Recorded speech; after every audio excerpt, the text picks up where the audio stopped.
56 सालीच केलं माझ्या बापाने आमचं धर्मांतर. पण काहींना अजून कळले नाही धर्म आणि धम्म यातलं अंतर.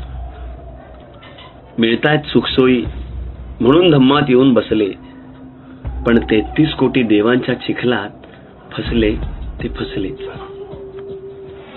दरवर्षी देवी देवतांना नारळ चढवतात आधी.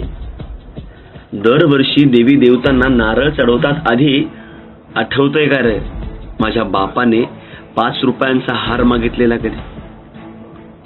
अरे एवढं सगळं देऊन त्याने कसलीच मागणी केली नाही. फक्त 22 प्रतिज्ञा पाळा म्हणाला, त्याशिवाय तुम्ही सुधारणार नाही. त्या एका मागणीची पूर्तता तुम्ही करू नाही शकला. पहिल्यापासून शेवटपर्यंत प्रत्येक प्रतिज्ञा चुकला. दगड धोंड्यांचा देव डोक्यावर घेऊन मिरवतो साज. दगड धोंड्यांचा देव डोक्यावर घेऊन मिरवतो साज. मागचा इतिहास आठव जरा, तुला कशी काय वाटत नाही रे लाज?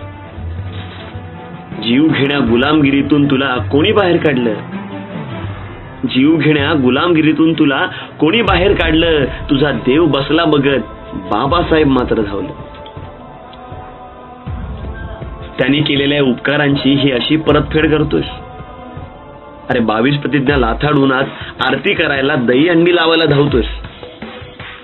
विसरलास तू त्या बापाला ज्याने तुझं दुःख जाणलं. विसरलास तू त्या बापाला ज्याने तुझं दुःख जाणलं. रक्ताचं पाणी करून ज्याने तुला माणसात आणलं. केलीस ना गद्दारी बापाशी? केलीस ना गद्दारी बापाशी? आता परत आमच्यात येऊ नकोस. कोणाचा उधू उधू करायचा तो कर, पण इथून पुढं जय भीम मात्र करू नकोस. जय भीम मात्र करू नकोस.